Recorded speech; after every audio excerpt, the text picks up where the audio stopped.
Let's get it, man. What up, chat? Shit, locked in. Alright. Yo. We locked in. Alright, chat. We finna talk about Adrian Broner. You know what I'm saying? Let's dive deep into it, man. Let's go. Adrian Broner just officially destroyed his career and could possibly be going to jail. And the funny thing about this is Charleston White predicted exactly how Adrian Broner will destroy his career no more than 48 hours ago. This shameful. You know, I see a train wreck waiting to happen. Sexual case, a case. You don't find them funny? And maybe they're playing the content and doing it like... No. Openly angry, aggressive, violent, drunk, perverted, horny, freaky, Damn. 24/7. I see a train wreck waiting to happen. Sexual case, a case, sexual abuse, sex harassment, on Dean. So you don't... You go kick Dean at one of them drunk nights. But you don't see any good in the fact that like he was retired from boxing and then... He ain't retired from boxing. He crashed from boxing. Damn. He fell from grace from boxing. He was From good? getting drunk, he was good. He couldn't stop drinking. He turned into a drunk. That's what killed his boxing career. Drunk and drinking and same. Shit, I think he just gave up, man. Shit, after that loss, he like, you know what, I ain't the greatest no more. Shit, I'm a loser now. You know, that's probably what he was thinking, chat. Cause how the fuck he just fell off like that? He just like completely just fell flatline, nigga. Like you was up here, my ass down here. Like, I don't know. We watched him crash out on the streaming dude. He crashing out. This ain't nothing. Any reputable black man that has a family that's made it in sports to look back and say, man, I'm proud of AB of what he doing. The best example of what Charleston White just said when he says, yo, no man of value is watching what Adrian Broner is doing and thinking is cool. The best example is when Adrian Broner went backstage to the Mike Epps show. Mike Epps looked at Adrian Broner long and hard and said, bro, you don't got to be doing this, man. For real, and he man. was talking about Adrian Broner drinking and his drinking problem and his alcohol problem that only he don't recognize he has. Everybody around him recognizes that Adrian Broner has a really bad problem. Put that down. No need that. See? Listen. You worked out so long, so many years in your life, you can do that. Listen to me. I worked out so much hard in my life, I gotta do this. You gonna get tired of that, though. I can't wait. I'm gonna go to sleep. I'm telling you. Hey, look. The difficult thing about AB and people like him is hard to distinguish. Like, man, then on all of that, it's just an embarrassing. Like, you work so hard to, you know what I'm saying, to be a boxer, to get where you at one point. Like, you literally put in the grind. You ain't just get there overnight. Like, you literally put in that work. And then just to do this shit to yourself, that's absurd right there. I ain't gonna lie.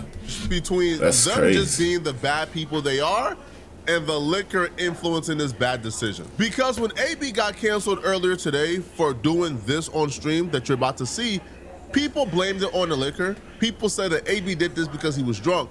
I'm here to tell you, I can't say beyond a reasonable doubt and with certainty that if AB was not drunk, he wouldn't do this. Adrian Broner don't really strike me as the type of man who gives a damn about a woman's bodily autonomy. I don't think that's something that AB has ever thought about, nor do he give a damn about. So when AB did this on stream, I don't want this conversation to be centered around, oh, AB was drunk, so he did this. No, it's centered around, yo, AB has a really big problem. He is a severely flawed human being, character-wise. And him being paraded on stream with liquor around just enhances that. Why? Him groping his little girl was something that he had been thinking about all day. Because Don't he touch didn't her. even hesitate. He just touched the butt. God damn. Bruh, Like, he just looking at the buns like, yeah, let me touch that motherfucker. Let me touch it. Pedophile. Bruh. God damn, Soon nigga. as she began to got up, her knees are still bent. She's not even fully ain't get her. yet, and he's already going out. He ain't get her a chance. God damn, nigga. Let her at least get up straight, nigga. She, you know what I'm saying, all like bent down, nigga. Let her get a chance to get up, nigga. Shit. Reach to get a feel.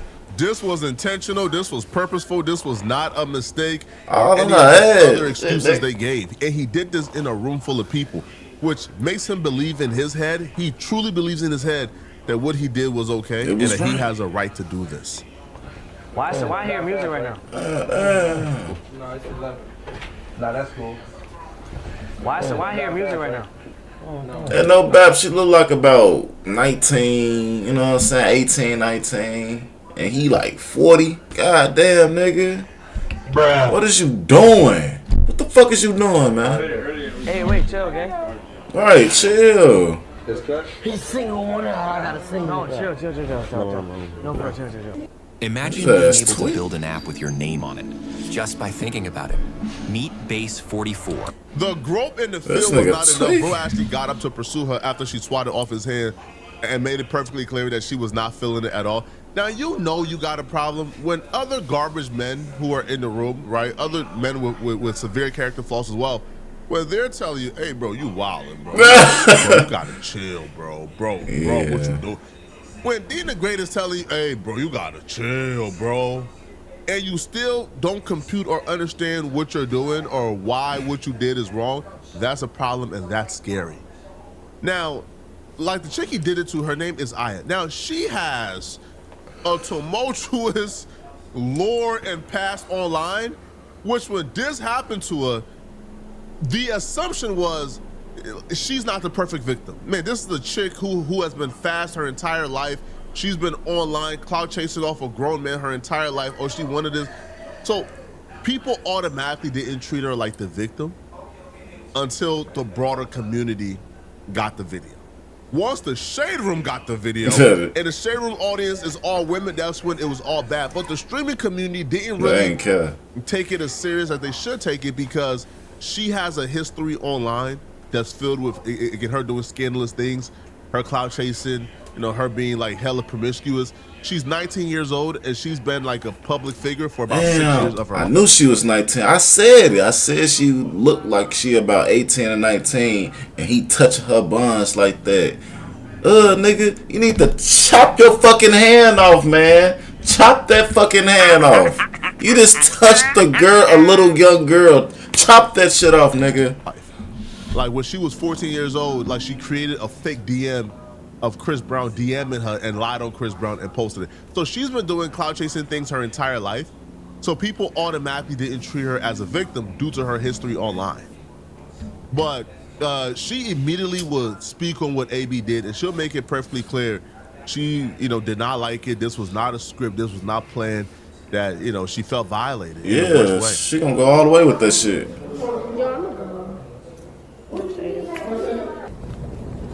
Y'all, that has never happened to me. Like, that's the first time, like, somebody's actually, like, slapped my ass or tried to me. Like, I've never, like... Come on now, I'm just saying, like, she playing victim, but damn, bro, females definitely had their ass smacked before a couple of times. I'm pretty sure, especially the girl with big buns, you know what I'm saying? They get their ass smacked up by random niggas in the store. In the trenches, though. That's how it is in the trenches, bro. I ain't saying I be doing that shit, but motherfuckers be doing that shit, though. I be seeing it. Like, damn, you don't even know shorty. Ever. Like, that's crazy. Like, that's honestly so crazy. And I really hope he apologizes, because I know he's drunk, but being drunk doesn't excuse your behavior. But that's just, like, all around weird. Like, I low-key wanted to cry in that moment. I'm not gonna lie. It's my first time, too. Like, that's never happened to me. Ever. She talk about she wanna cry. Get your ass up out of here. Now you did it for the clout now. Your ass in it for the clout. Get the fuck off. No, bro, chill. No, I'm telling you, chill. I ain't want. Telling you, bro. This ass sound like an angry uncle I apologize, cuz, bro. Yeah. Bro. What? You tripping, cuz. No, I ain't on her. You just bro, but come on, gang. Chill. So, You like, so so why the fuck you get up for if you ain't on her? What is you doing? Why is you at this point for?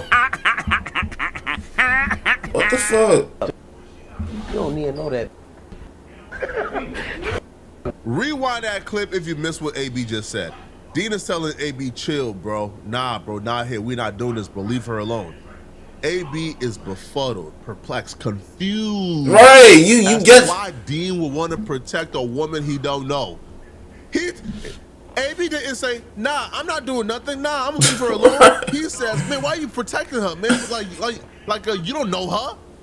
Man, bro, you don't know that girl. Bro. Fucking weird. So according to AB, Dean should allow him to further grope her, harass her, and do whatever he wants to do with her because Dean doesn't know her personally.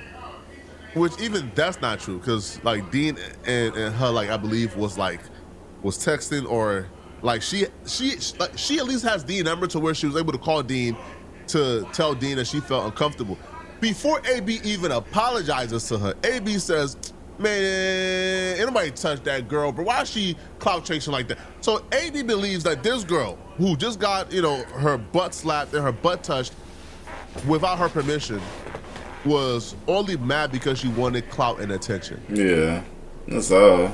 Yo, get this man, yo, away from the general public, bro. That's what he said. And I'm not even gonna blame it on the liquor, because I don't think, even without the liquor, I think AB would have done the exact same thing. He would have. But if y'all want to use rehab to get AB away from the general public, do so. Because maybe, just maybe, there's like a 99.9% chance that he would have still done it even if he was sober. Maybe if he was sober, that 0.1% would have stopped him from doing it. Nah, he cuffing anything. We go, like, talk to him. Let me know. Did you order yet? He rubbed his belly. Here, Big belly ass. real quick, cause like I didn't see the clip until just right now, but I don't know. It felt like your friend like smacked my. So I got uncomfortable. So Wait, you on speaker? He ain't made that. He was just trying to. He was just trying to like. It wasn't. It was like you happened to be there, and he meant to like tap. Yeah.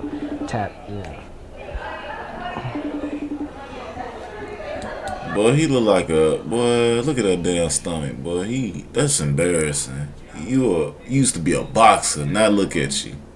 God damn, man, this is embarrassing. I want a quarter pounder. Yeah, quarter pounder of cheese. Meal. She ain't gonna play. Meal though. And dude. Look at this nigga. No, real talk. This part is insane.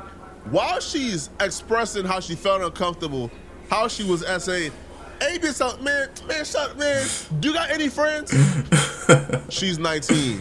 AB is, I believe, 40 years old. Or at least he's trying to get more little victims. God damn. 40 years old. Right. Now she's legal. But asking a 19-year-old, do she got any friends to bring to the hangout spot or bring to the party is kind of crazy when you are 40. Wait, if you were locked up at any Illinois juvenile detention center, such as Cook County, the Audi Home, or anywhere else in the system, a global settlement may be coming. And no, she can't. You're right. No, she can. No, he can. Oh. You got a friend for me? I was gonna say something. No, you can say it. You said it. AB, you not gonna like apologize for accidentally smacking my butt? I apologize for accidentally smacking your butt. Okay, thank you. I hope you say that on live too, cause It is on live, baby. You good? Okay, yeah, cause he meant to get your attention. You got a friend with me? Right. I know you was trying to get my attention, but I don't know. It felt like you was trying to smack my butt. Like I didn't see you were trying to get my attention. I was just trying to get your attention. What I'm saying, you got a friend with you? No. Go get a friend for me. Get a friend. Yeah, you got a friend, right?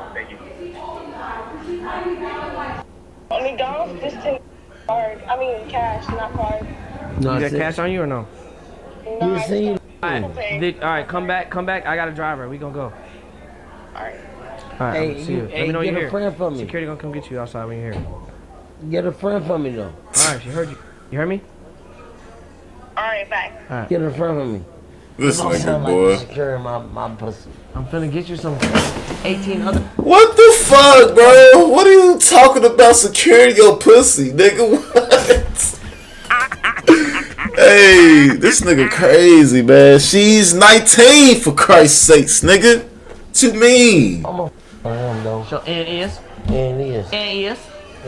Be patient, cut. Well, A few clip pages posted that she had plans on filing charges against AB, but I guess after reflecting or after speaking to AB, she apparently is changing her mind and not taking any type of legal action against AB. And she would take to her Instagram story to write, I want to address the video and the rumors that have been going around from last night involving me and Adrian Broner. First, I would want to make it clear that the post being made by the Twitter page Kick Champ about me wanting to press charges or sue him are completely false. I never said that, and there's no legal action being taken. In the moments, I honestly did feel uncomfortable and thought he may have been trying to touch me inappropriately. But after watching the video back myself, I personally feel like he may have just been trying to get my attention and didn't mean it. Yo, hey, bro, she went for the okie dokie, bro. Yo, listen, I promise she went you, for bro. it. I think Dean the Great, like, got in her ear, like, hey, sis, bro, please, bro, please, yo, bro, like, Hey, I swear to God, Dane definitely had to, like, whisper in the ear, bro. Real shit. He had to tell her. What he said is true. It seemed valid. It seemed real valid that Dane had to, like, oh, look, come on now, come on, please. Yo, please, oh, bro. Like, I'll right. This my golden goose, man. He right. So this fast. He was not trying to get you. Yo, you know how you get somebody? Bro, he definitely was gonna get canceled. Yeah, Dean was like, please, please. Oh, bro. You shout their name, hey. You tap their back, hey. You don't go for under the cheek, though. Man. This was, bro, he was trying to get a fill up on you, man. Yo, I think it's sad as well, but this is a very young girl, and the fact that she kind of feels like, man, I gotta not make a big deal about these things, because if I make a big deal about it, I won't be invited back to these Mill Center streams. She continues and she says, in a moment, I honestly did feel uncomfortable and thought he may have been trying to touch me inappropriately. But after watching the video back myself, I personally feel like he may have just been trying to get my attention and didn't mean any harm by it. At the same time, I still feel like no man should be putting their hands on a woman in a way that can make her uncomfortable, intentional or not. I did notice him looking before tapping me, so I understand. Fam, he looked directly at the butt. No, bro, he ain't look at your face, shorty. So I understand why people may feel the clip differently from both sides. I just want people to stop spreading false information and turn this into something bigger than what it is. Thank you to everyone who checked on me and show love. People ain't buying it, bro. Yo, if you go to the comment section, bro, what it says right here. Adrian gives straight predator vibes. Oh, bro. This is a 19-year-old girl that got into the spotlight too young. She is conducting herself well, and I feel bad she had to go through this. Fucking 19. People ain't buying this like this excuse at all, bro. In other words, I'm receiving hella clout from this, so it's a win-win. His friends even said, chill, gang. That's all that needs to be said. They even checked him. That's a fact. Everybody knew what AB was doing. I feel like she kind of has to say that so she can get invited around. Because once men start feeling like, yo, you gonna go straight to the police or you gonna make a big stink out of, their shitty behavior, they're gonna stop inviting you around. Bro. Let me know in the comment section, what do you guys think about this? If you're still watching this video and you want to watch another good video. That nigga Adrian Broner, he tweaking, man. Fuck with these little girls like that, man. Let's go catch a case fucking around. For real. Hey Kings, listen up. Tired of basic pendants that don't hit? We got the ultimate flex right here. Built with Steve Harvey. Oh yeah, we finna get into the Steve Harvey. Let's go. Harvey just did an interview going off on Diddy and explaining why Diddy deserves to be in prison. But coincidentally enough, the same week, Stevie J did an interview explaining why Diddy is innocent and why Diddy is currently in jail because he dare win against the higher ups. Let's take a look at Stevie J explaining why Diddy is innocent first. You know what I'm saying? Because the last year has been quite quite a ride for me. The last year and a half, as you witnessed, I was the only one holding my homie down before he went to jail. And who's your homie? Diddy. That's right. He stood by that man 10 toes down. If Diddy ain't have no friend, he had Stevie J. But that's how we do that. But that's how the guys do it. That's a fact.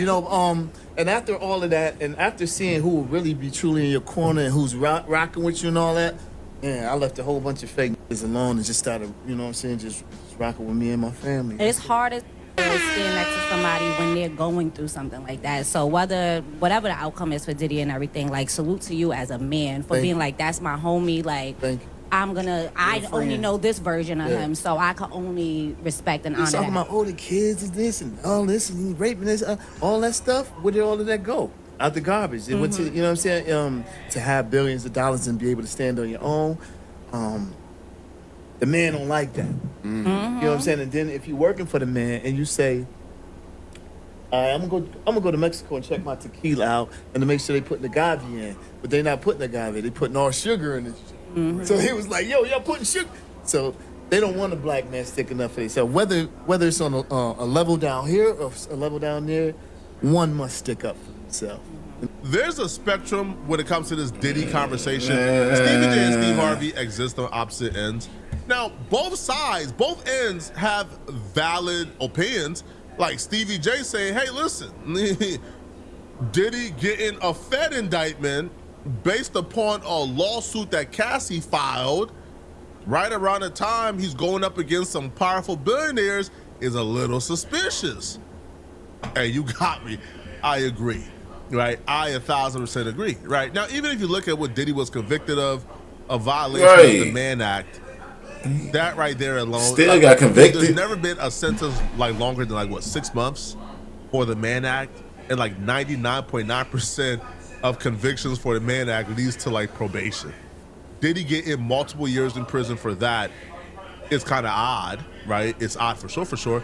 But the other end of the spectrum, right, that Steve Harvey exists on, they got a point as well. Diddy has been known as a monster in the industry for That's right. That's absolutely right. That nigga been blowing up cars, chat, shooting motherfuckers' faces off.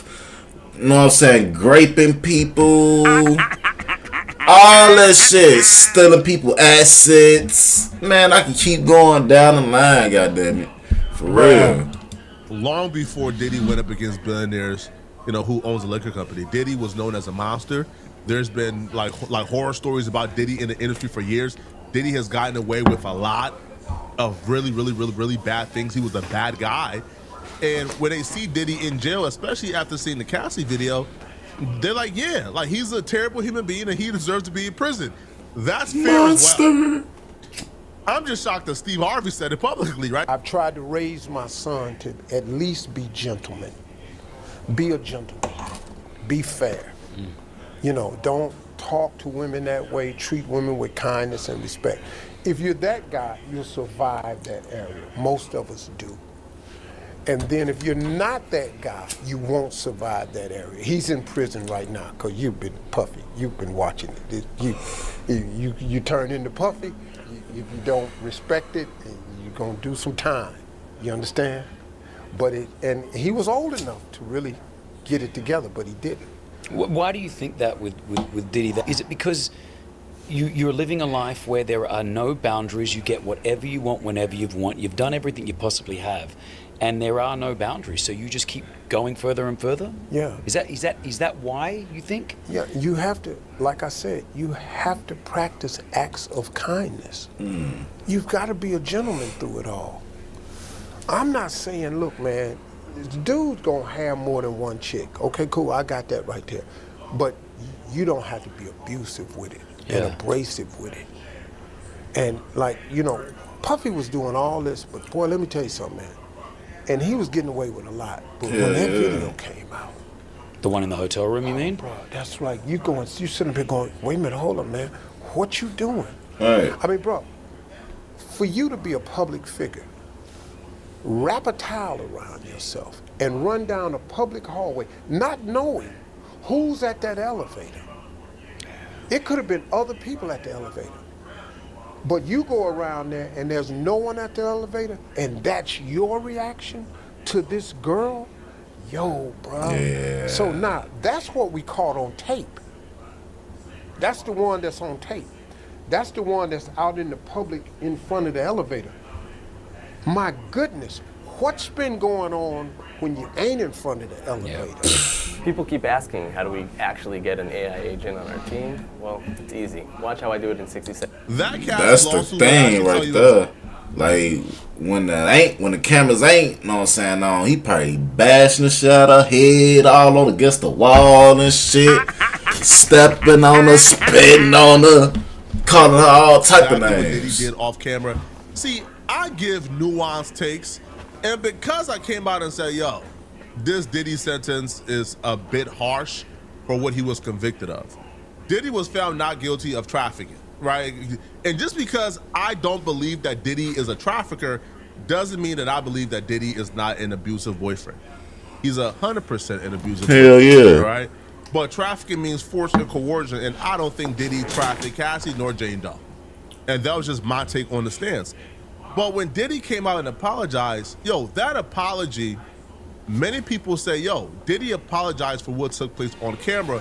Why can't we forgive and move on? I hear you, and I was somewhere where you were at until trial started. And when trial started and I heard what Diddy did after that apology, I said, all right, bro. Yo, this man has not learned anything. Diddy didn't, reform himself overnight.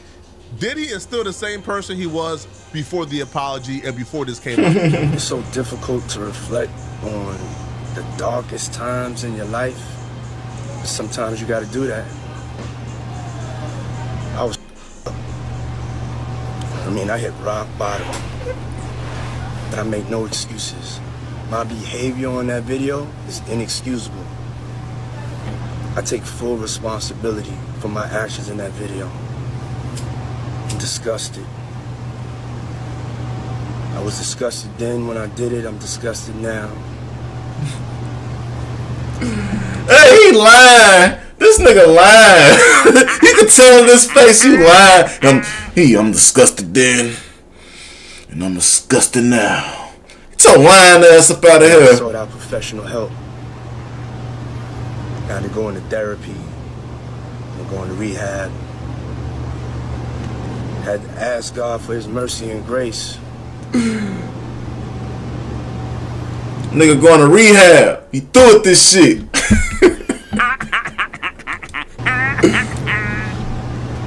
I'm so sorry. But I'm committed to be a better man each and every day. I'm not asking for forgiveness. I'm truly sorry. Fuck out of here. Yeah. Right after that apology, while under federal investigation, Diddy beat up Jane Doe, which is 50 Cent's baby mama. Damn. Diddy, while under federal investigation, right, because Jane Doe came and testified, she testified that Diddy brutalized her in June of 2024, right? Diddy kicked in her door, choked her, and punched and kicked her while she was repeatedly curled up on the ground. Damn. So, like what? Like, should I say, hey man, Diddy apologize? Yeah, he apologized and then went and did it to another woman. So, no, I don't think Diddy is a good person. 50 Cent woman, though. That's the killer part. I know 50 Cent like, yeah, this bitch. Like, yeah, I'm through with you. Oh, bro, I was 24 a couple years back. I salute Steve Harvey, though, because Steve Harvey right now is one of the few celebrities who have came out against Diddy after his sentence. Like, while Diddy was on trial or while he was locked up, every celebrity has something to say about Diddy because they thought Diddy was in jail for life, man. The minute Diddy got sentenced to like 2 years, man, they start thinking, man, bro, he coming back out and he's gonna get back to the top again. Like, Diddy is gonna reign at the top once more, right? Because hip hop and, and his audience and the toxic masculinity that we bask and live in don't really care about you putting your hands on women. The only thing that's gonna have an effect on Diddy's career is all the homosexual activities we heard Diddy did during trial. Anything outside of that, forget about it. Something interesting though that Steve Harvey also said during his interview, he said that he stayed away from Diddy purposefully before all of this because he already heard too much about Diddy that he didn't like, so he deliberately stayed away from Diddy. This other guy as well, he will say that he also met Diddy, all right, when Diddy was in Dubai or when Diddy, you know, like traveled and overseas, and because of the video with Cassie, he can never go back to being cool with Diddy again. Now you know it's got to have been magnified back there. So now you're just not a good person. You know, man, you can't run it like that because now you got to pay. And the thing about sin is, sin costs you more than you want to pay and it make you stay longer than you want to stay. And that's what he in now. And he had the power to do whatever you want to do, but just because you can do something don't mean you should. You got money. I have some money. But bruh, I take this money home. This ain't the time to spread it all over Dubai. No. That ain't how it works, man. And then you get to have this life that you have because you played within the rules. You were a decent guy. Chris Fade is a decent guy. It's no way you get to this level and you're not a decent guy. You're not mistake-free, but you're a decent guy. Decent guy. You've asked God for forgiveness. You know, you've said I'm sorry to some people. Yeah. You've apologized. That's how you get through life. If you don't do that, man, you got to go to prison. I think you hit the nail on the head. As a man, when I see another man lay a hand on a woman, for me that is the lowest, because I feel like it's a reflection on us. We're men. We should never lay a hand on a woman. Right. That's true. Even verbally or physically are both horrible. That's true. When I saw that video as well, I've met Diddy before, and he came out to Dubai, and we kind of partied here, and very charismatic, a great guy. I wanted to give him the benefit of the doubt, and when it was all happening, and then when I saw that video, like you did, that was when it was like, out. You as a man looking at that video, you going, yo, hold up, man. Yeah. Because I know some real tough dudes. Yeah. I got some friends, man, that's been gangsters the whole time they've been alive. They old gangsters now. They saw that video and went, yo, man, he tripping. Yeah. Oh, bro. What's the matter with old boy right here? Steve, what's up with this dude? Hey, man, we need to put some hands on him. Did you ever have a relationship with him? Did you ever cross paths? I mean, I knew him, yeah. But we've never been that type of dude. It was some things that I had heard about that kept me away from. You know, I got him. I'm just saying, he said he trying to put hands on her. It's going to be 100 niggas behind Diddy trying to put hands on him. And bro. Fight it. Hey, man, we throwing a party. See, you don't see me nowhere. Smart. You don't see me. My brand different. I'm not going to your party. I don't go to the white party, the blue party, the pink party, the panty party. I ain't at nobody's party. Steve Harvey going home. You can't take my picture if I'm at home. To me, that explains a lot. Because when these celebrities talk about this Diddy situation, it's almost as if they have like a black cloud over their head. Because we've seen a lot of them in pictures at these Diddy parties. I think when Cat Williams did the Kevin Hart roast, Cat Williams says, yo, Kevin Hart being at these Diddy parties is not an indictment or proof he did anything wrong. Kevin Hart getting silent when the Diddy parties come up is proof he did something wrong. So Steve Harvey says, man, I'm not at these parties. I'm not hanging out with Diddy. And that's probably why Steve Harvey is able to come out and speak freely about Diddy, opposed to other people who can't really speak as freely. Because the Fed says, yo, Diddy had a lot of blackmail tapes on a lot of people. Diddy recorded everything. And a lot of your favorite celebrities were at these parties acting a fool. Probably had coke up their nose. Listen, man, the most wholesome people you probably know probably had coke up their nose. All type of shit. All right. In menage a trois with men and women. And Diddy probably got those tapes, man. And, you know, they know better than, than piss off that demon, right? Because, yo, the feds ain't get all the tapes. And Diddy gonna be out in a couple years. I don't know, man. Y'all let me know in the comment section, what do you guys think about this, man? Who do you like? Whose side are you guys on? Steve Harvey or Stevie J's? Or do you guys feel like both have good points? Shit, I ain't gonna lie. Let me know. They both got valid points, but I'm going with Harvey. Fuck that shit. Pedophile ass nigga. Bro. To start a podcast with Riverside, all you need is a concept and a way to record it. Here's the DJ. Oh, we finna dive into some DJ Akademiks, man. Let's get into it, man. Akademiks and Jeremy Heck beef is escalating really badly, and it all started on Twitter a couple of days ago. Akademiks and Jeremy Heck already had a long-standing beef going on, but the beef reignited on Twitter when Jeremy Heck essentially tweeted out some critiques for Drake for not denouncing MAGA in the White House after they tweeted out Drake's album. So Jeremy Heck put, the White House has now made 2 promos using Drake's album, which he hasn't denounced yet, but they thought we were crazy for saying Iceman is a tone-deaf album title in this climate. I like Jeremy Heck, I do, but this is some nasty pandering and virtue signaling. This is some nasty stuff, man. Drake called out and denounced ICE on his album. Drake has done nothing wrong, right? The White House using Drake's album cover for whatever promo they got going on, or a song from Drake for whatever promo they got going on, has nothing to do with Drake. You critiquing Drake for not denouncing what you believe is evil, while at the same time, right, y'all was crip walking in a moment where gang violence is affecting the black community more than anything on earth. Y'all was praising Lucien and UMG, and y'all was supporting Lucien Grange in his fight against Drake, when Lucien Grange has exploited black men and black death more than anybody on the planet Earth. Where is the denounce of that evil? Right, so we could go tick for tat on what we believe. You feel me? Like, you hold people accountable for what they do and what they say. And if Drake hasn't done anything, haven't supported MAGA, hasn't endorsed MAGA, then to me, this critique just seems pretty forced. And I think that's where Akademiks was coming from when he responded back to Jeremy Heck. Akademiks responds and he goes, "Shut your bitch ass up." Talking about a rapper need to denounce free promo from the effing White House. Damn. I'm so glad ninjas like you is out of here. Ain't no denouncing F Ninja. Take that woke-ish back to the effing dot era. It's Iceman season. Damn. He was cooking. He cooked Jeremy Heck up until that last bar.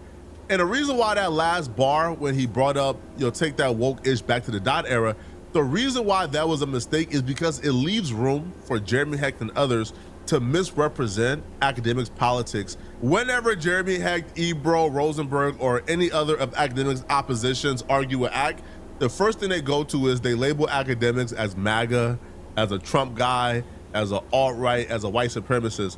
So when Akademiks say, take that woke-ish back to the dot era, we understand what Ak meant. He just meant, Brett, man, take that pandering, super virtuous stuff back to where it came from. Leave us alone. However, it's not even about how Akademiks said it or if him saying it was in the right context or not. It's how people are receiving it. It reminds people of the other people we don't like when they say it. And because it reminds us of how they say it, they now group what Akademiks say with what they say, and they group Akademiks as the same type of person as the people we don't like, aka the neo-Nazis, the far right, the extremists. I ain't got shit to do with that. Akademiks obviously isn't. He's a son of an immigrant. He ain't got shit to do with when it. Akademiks added that last bar, that left room for Jeremy Heck to run with the narrative. All because he said woke? Oh, come on, man. 10-4 headers. Get the fuck out of here, man. Akademiks is like a neo-Nazi. He's like a super far-right MAGA guy. And he ran with it. Because when Jeremy Heck dropped the video, that's the first narrative he ran with. That Akademiks is this super MAGA, super far-right extremist guy who was in bed with ICE and Trump. DJ Akademiks took some time off from scarfing down Cheetos or gargling on his favorite rapper's meat to reply to my tweet that now has over 2 million views. I'm gonna get back to Ak in about 20 seconds, but let me back up first. When Drake's Iceman album dropped, the White House posted this. Then a couple days later, they posted this video calling Trump the Iceman. So I tweeted this. White House has now made 2 promos using Drake's album, which he hasn't denounced yet, but they thought we were crazy for saying Iceman is a tone-deaf album title in this climate. Akademiks responded super rationally with this. Now, I wasn't shocked that Ak was triggered. He has been caping for his daddy for years. And not only that, but I did some digging. I have some sources to Damn, Orchard. Hold on. And This not only is, that, but I oh, did some okay. digging. I have some sources to Ak, and I know that you're getting paid by the head of Truth Social. So I know why you jumped so quickly and aggressively on that tweet, and I know where your opinion's coming from. This is like the new thing now on Twitter where they accuse certain people of being controlled opposition. Yo, if Akademiks popped up with some new opinions like, oh my God, Kendrick Lamar is the GOAT, then I could maybe think and say, damn, Ak. But Ak had these, like, yo, Ak has had these same opinions even before Truth Social was a thing. Yo, Akademiks thought Drake was the greatest. Akademiks had these same opinions on music and his taste of music since he was in his mom's basement making videos on his phone. So, like, you think that somebody was paying Akademiks when he had 2,000 like subscribers to say these things? No, like obviously not, right? So, and I don't even know like what proof they have that Truth Social is funding Ak, and also too like why would Truth Social fund DJ Akademiks? Like, what type of interest would Truth Social have on Akademiks' music takes and hip hop takes? As far as I'm concerned, it's like Akademiks even on Truth Social.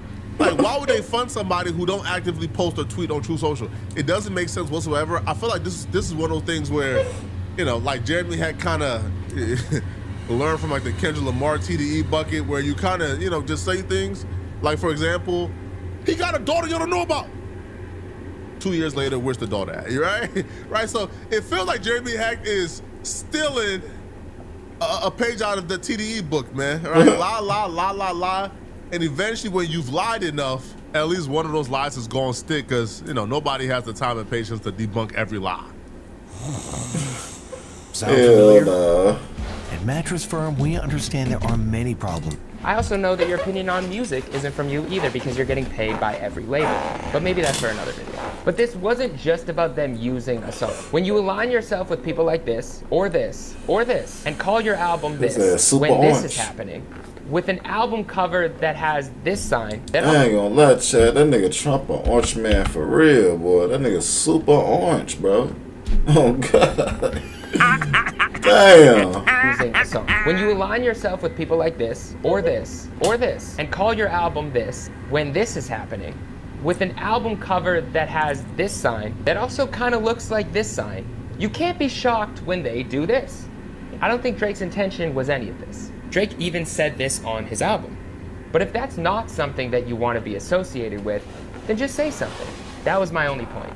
Ak thinks that you don't have to denounce anything, but that's because it's something he's aligned with. For some of the biggest artists and celebrities in the world, it was as easy as this. Or this. Or this. And even this. Oh, and Ak, you might want to do some history on the word woke, because I don't think you're using it right. But that's for another video. With this, I wasn't shocked that Ak was triggered. He has been caping for his daddy for years. And not only that, but I did some digging. I have some sources to Ak, and I know that you're getting paid by the head of Truth Social. Jeremy, I got $100,000 for you if you provide that.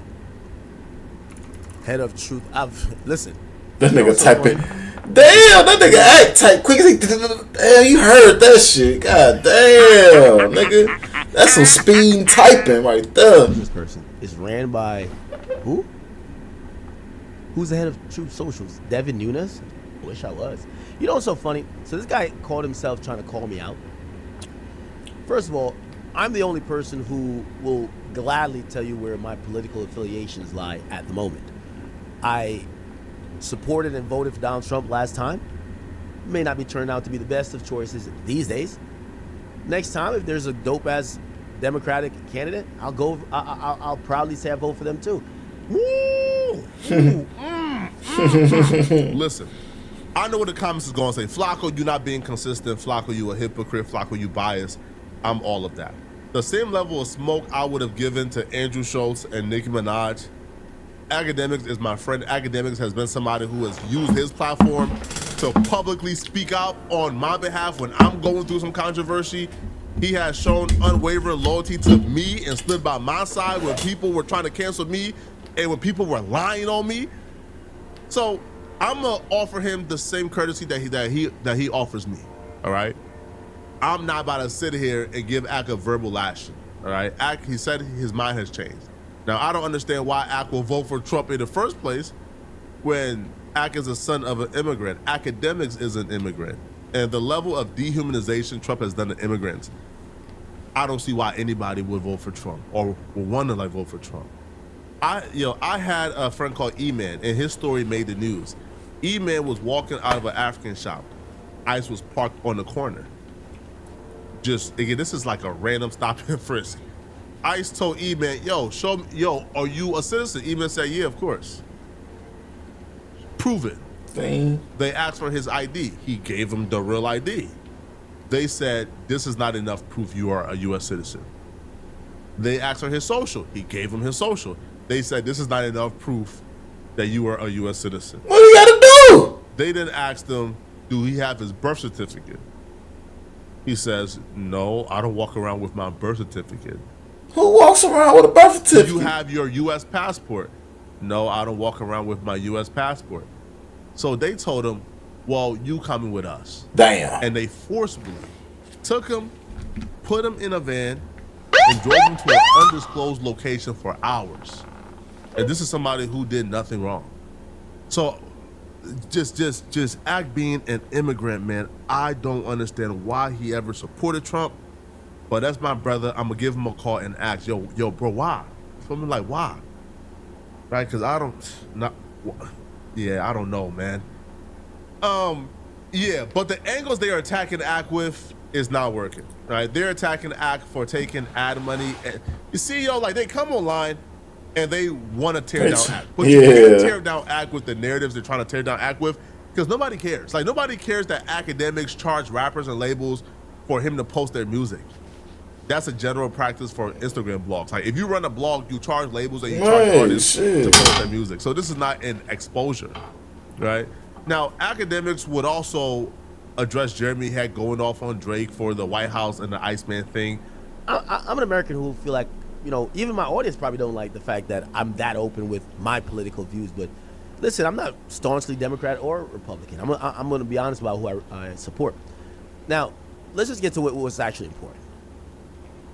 Have I ever gotten paid or getting funded? Because that's now the new thing. Like they're now they act like I'm like this big entity. I guess I am, right? They're like, yo, Ak is getting funded by Truth Social. How? Like how? By the way, I'm glad you brought this to light because everybody knows I'm one of the most transparent people in media. I've always said I pimp the record labels. Listen, I'm a media personality, but I also have a platform which we put up a lot of music. And customs enforcement. They're the people that deport people.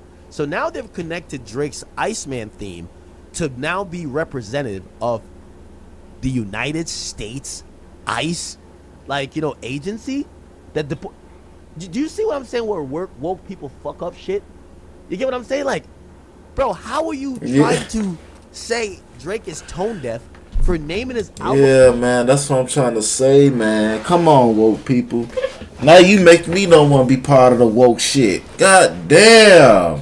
Like, bruh, that ain't what he probably mean, man. It's just the album. Who, man? God damn. Iceman, just because ICE is a agency in the U.S. government. This is what I said. These guys that kind of came around during this era, they sucked the fun out of everything. Well, why are you so? When are we talking about tone deaf rappers?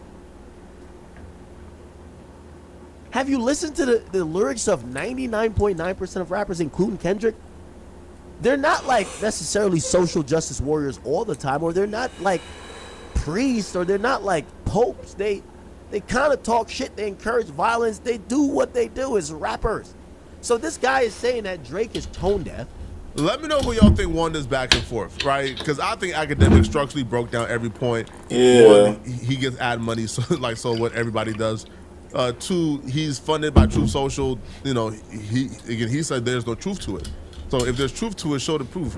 And unless you show the proof, then there's no truth to it. So that's a wash. Three, blaming Drake for the White House using his music for their promo, even after he has came out against this administration. He has came out against ICE before. He dissed ICE on the album. Like, how much, like what do you need from him? Like, he dissed ICE on the album. Like, what else you need?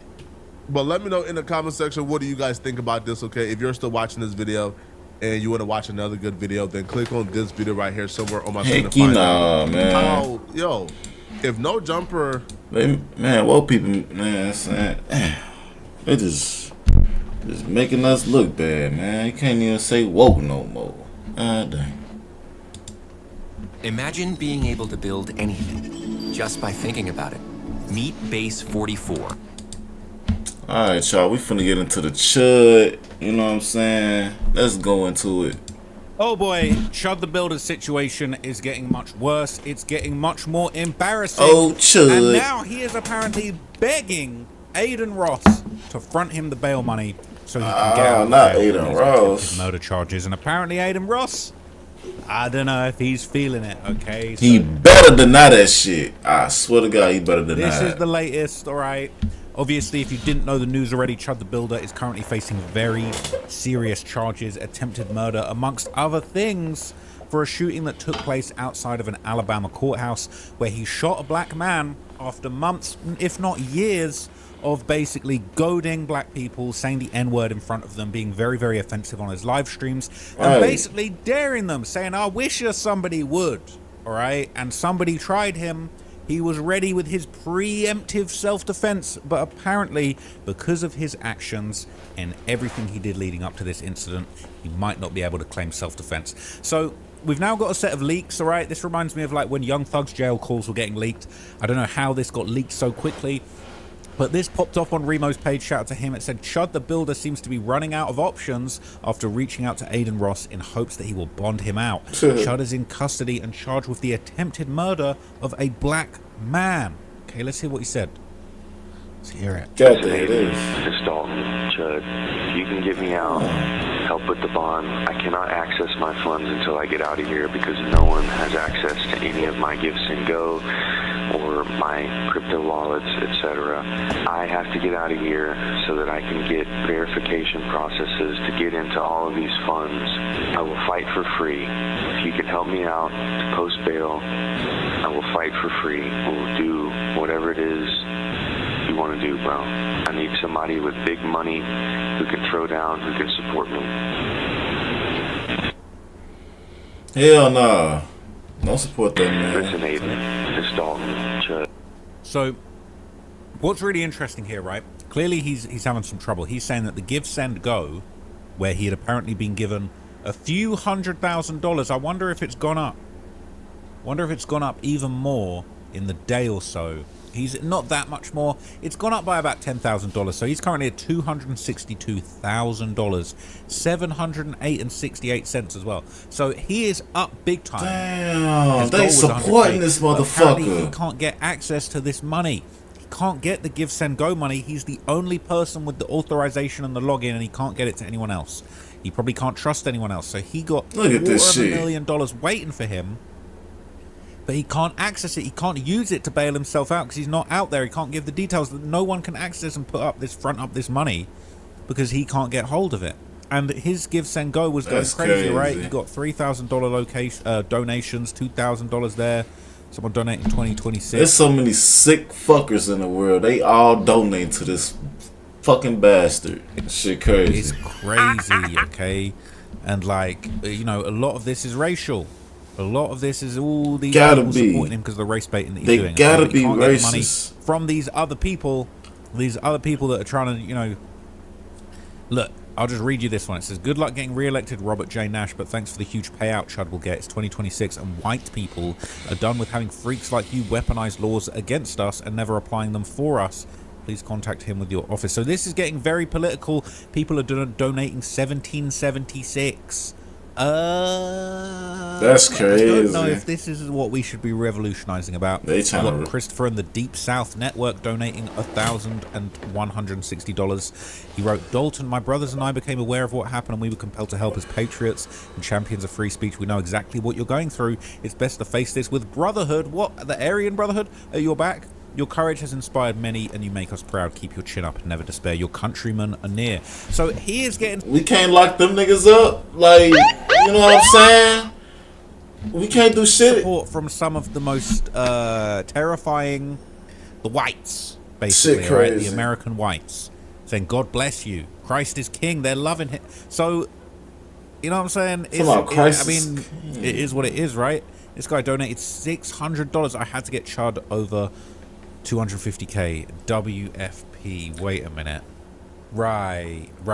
So these are the white folks, fucking power. These are the types of folks that are donating Chud the money. Okay, so people kind of gave their opinions. I'll give you Aiden Ross's response in a minute, but people were kind of giving their opinions. Whack 100, he said he should go bail him out. It's a great play. Whack, I'm not sure. I don't know if you tapped in with the WFP guys, but I don't know if that is a good play. People are saying he gonna get him. We the only one that don't help each other out. People saying Aiden the type to help him. People saying this is AI. They're saying watch Aiden help him. Aiden help him and watch what happened. Aiden ain't sent no bread, but he leaked the convo for clout. They're saying he's honking out. Oh, bro. He is honking out, man. He's cracking out. Basically, they're saying, please get him out and make him fight somebody, all right? Aiden better not help his ass, let his goofy ass sit there He and better not. Get his lunch took and suffer. So he's basically saying, look, can I get an advance? Can I get some money? And I will fight in your brand risk event for free. Now, I think Aiden is the type of person that probably would like a bit of clout and would consider putting Chud on his brand risk. But I also think Aiden is smart enough to realize that he's super cool with black people. Oh, and bro. they ain't going to be feeling it if they put this clown on. Okay? So Aiden clapped back. He would give his thoughts. He would give an update to everybody. And it doesn't sound like he's free and Chud. Chud, the Chud guy. What's his name again? Yo.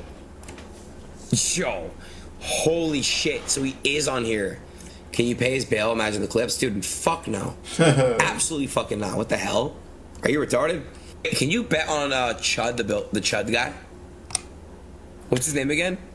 Yo. So it sounds like he was looking to see if he could do some kind of poly market finesse, some little bet on Chud.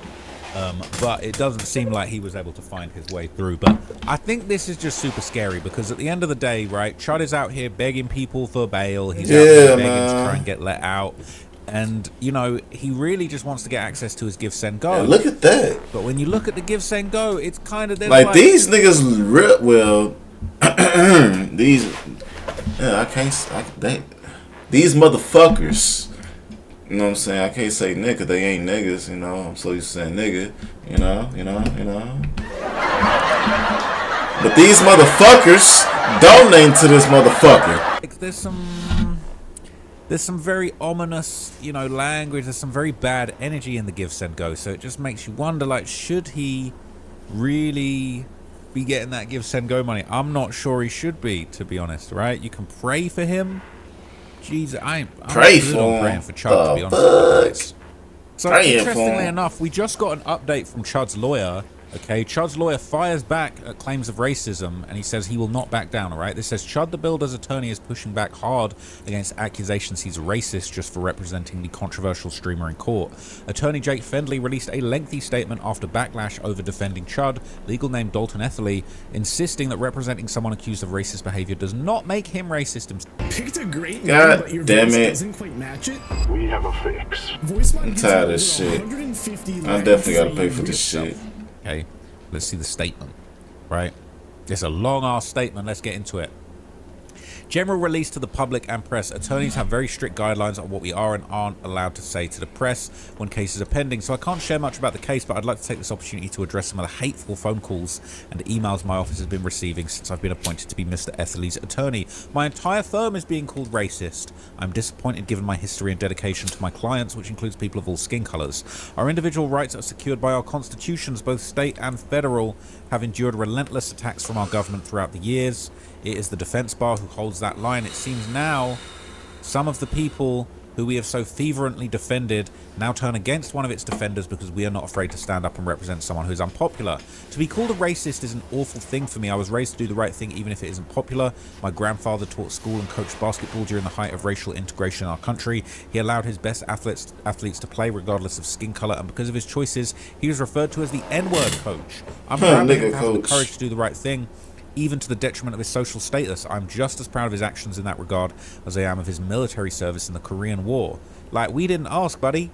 He said, "My father is an attorney, largely driven to do so through my grandfather. His father also instilled in me a sense of justice that is unshakable. He has consistently stood for those who couldn't stand up for themselves. He spent a significant portion of his career litigating against insurance companies. I carry on that proud tradition, but rather than fighting the corporate mobsters who hold so much power and influence in our lives and laws, I have elected to fight and defend our liberties from government overreach. I have zealously represented clients from all walks of life, colours, religions and affiliations. I will continue to do so, but representing a Baptist doesn't make me a Baptist. Representing a Crip doesn't make me a Crip." Fair play.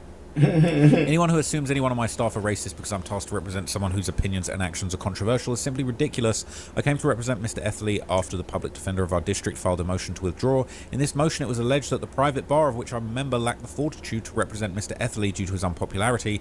I decided to prove him wrong. The role of criminal defense attorney is to represent people regardless of their race, religion, ideology, allegations against them. To assume an attorney agrees with the actions of the accused is preposterous. There are good men and women defending people accused of heinous crimes against children every day, J-Oma, and there is no assumption that the defense attorney endorses those crimes. The entire case is disturbing. Racism is a terrible thing, and it's a flawed method of thinking. We are all the same race, we just have different skin tones. To a very large extent, people of colour in this country have had more challenges and difficulties to face than the vast majority of white folks. To accentuate that point, the US Supreme Court has decided that law enforcement, particularly ICE, are allowed to make traffic stops based on skin tone. This is commonly referred to as a Kavanaugh stop. Occupation, skin tone, and location is enough for a traffic stop to check if someone is a legal resident. The normal standard was there must be a reasonable suspicion of unlawful activity. This is a major blow against the freedom that we cherish so dearly. More recently, and just as disturbing, a new decision from the United States Supreme Court may usher in a new era of gerrymandering. It's shameful that we've regressed to so much of a nation that our leaders are allowing state governments to systematically silence minorities and render their votes meaningless. Our leaders think this is acceptable. This is why our country is losing a lot of integrity, both domestically and abroad. If Dalton Etherly is famous for being a racist, it's certainly a symptom of our country's crisis and not the crisis itself. The anger you feel perhaps will be better directed towards the men and women in charge who continue to encourage and sanction behaviour of this nature. When I have been chosen to defend a fellow citizen, I will not back down. I will not cower in the face of adversity. I will not be silenced by popular opinion. It's a right entitled to each one of us by the Constitution, and I'll fight for the people of our nation until I cannot fight anymore. Jake Bentley.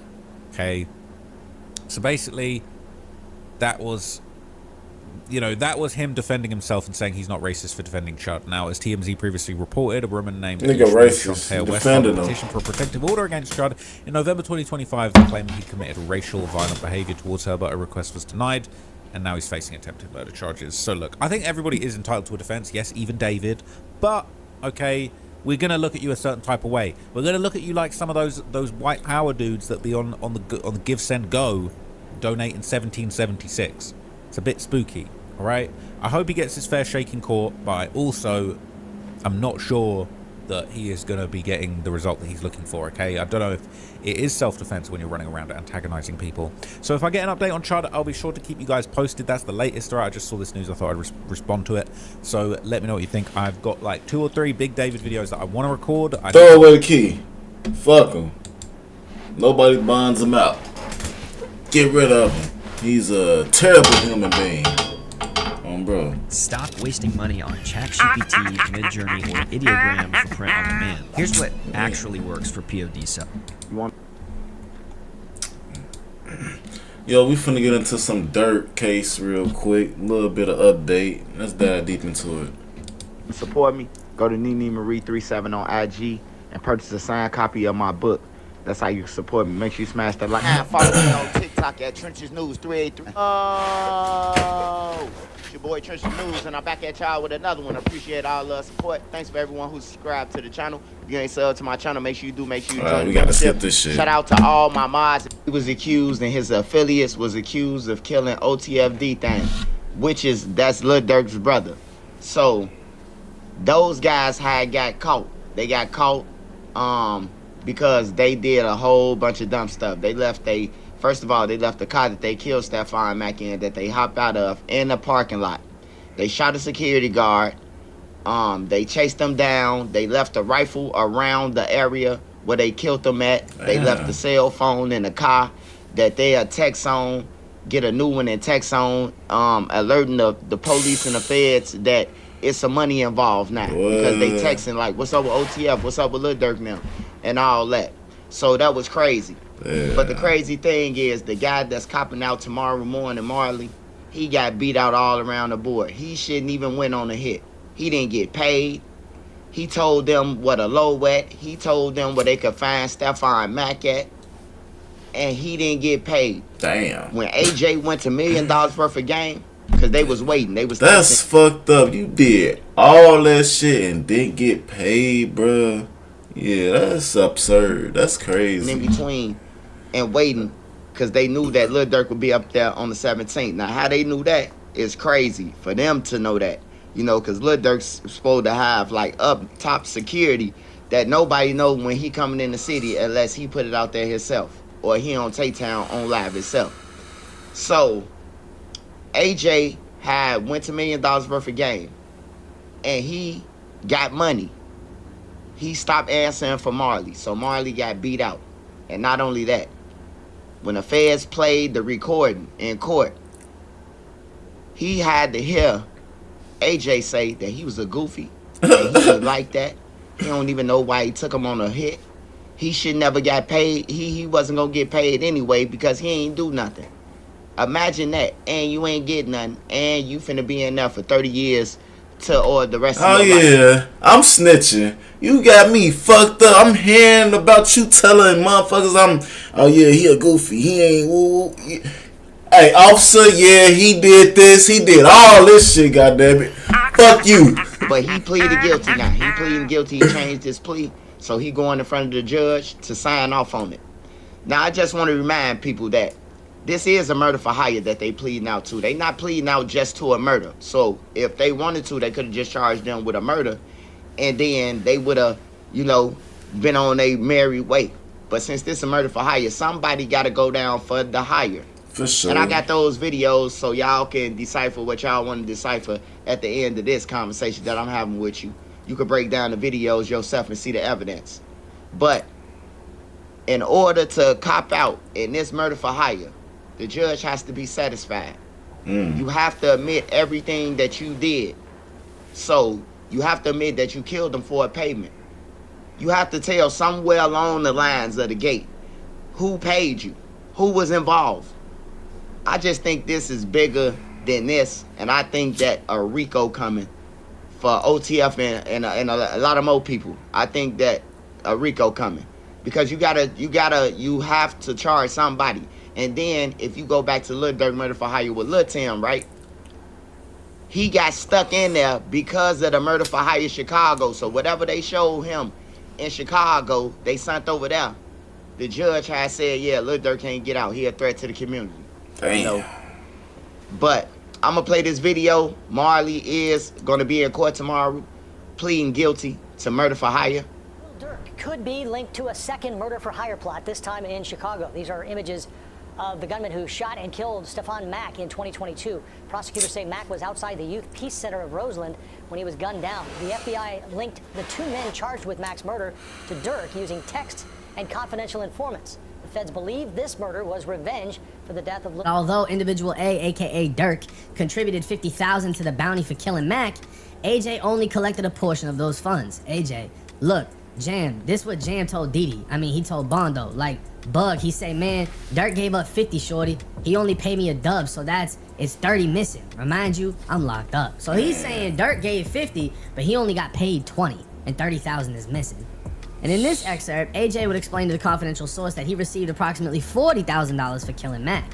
Confidential source, so altogether you got 35? AJ, 35,000 and then another 5 from JD and them, which they supposed to gave me 100, shorty. They really owe me 100,000. These 3 limited excerpts exclusively concern AJ's admissions to the confidential source that he killed Mack to collect a payment that had been offered by Durk and his associates for the murder. The statements were clearly against AJ's interests and are independently corroborated by other evidence. These 3 limited excerpts are highly probative of the 4 higher components of Mack's murder, and their admission would not be unfairly prejudicial to Powell, right? Now, Powell is basically arguing against what AJ said because, you know, AJ is obviously making it look like, hey, you know, we did this because they paid us to do this. That's why we did it. The 3 limited excerpts from AJ's recorded statements to the confidential source provide critical context for those text messages. Now, this is the text. Powell, what's up with OTF? AJ, nothing. Powell, what you mean? They not paying? AJ, we waiting. He comes up here on the 17th. Powell, aight. Now, on February 17th, 2022, Dirk was in Chicago conducting a podcast interview, which AJ attended. That day, Powell texted AJ, stand on that while you with Dirk then. The following day, Powell texted AJ, did Dirk give you that money? This is very important. It's stating that Dirk was in Chicago to do a podcast interview. And AJ, who had already killed Mac, showed up. And Marley's telling him, make sure you stand on that. Tell Dirk we need that money, right? So AJ shows up and is supposed to ask Dirk for this money, for this killing. And it just so happens the podcast is $1 million worth of game. Now, the paperwork states the interview was conducted on February 22nd. And this interview would drop March 10th, 2022, giving time for editing or whatever else. But this wasn't the only thing recorded that day.